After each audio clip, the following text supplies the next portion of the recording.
சொல்றாரு பாருங்க, யாரெல்லாம் நாணுகிறார்கள்? நடு நிலைமையை காக்கக்கூடியவர்கள், தீய பழி வரும் செயல்களை அஞ்சி நாணுகிறவர்கள் என்ன செய்ய மாட்டாங்க? பிறர் பொருளை அபகரிக்க மாட்டார்கள். பிறர் பொருளை அபகரித்து அதனால் வரக்கூடிய நன்மையை, அந்த பொருளின் மூலம் வரக்கூடிய பயனை உணர்ந்தாலும் அவர்கள் என்ன செய்ய மாட்டாங்க? நீங்கள் எந்த ஒரு செயலை ஈடுபட்டாலும் அந்த நடு நிலைமையோடு இருப்பவர்கள் அப்படி செய்ய மாட்டார்கள்.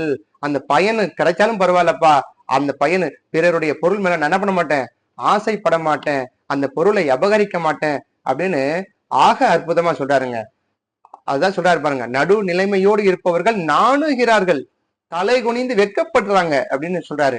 ஆக நம்முடைய இளைய தலைமுறை குழந்தைகளிடம் நாம் சொல்லி பழகணும், நீங்கள் எப்பொழுதும் நடு நிலைமை கொண்டவர்களாக இருங்கள், பிறருடைய பொருளின் மீதும் ஆசை கொள்ளாதீர்கள் அப்படின்னு நம்ம சொல்லி பழகணும்.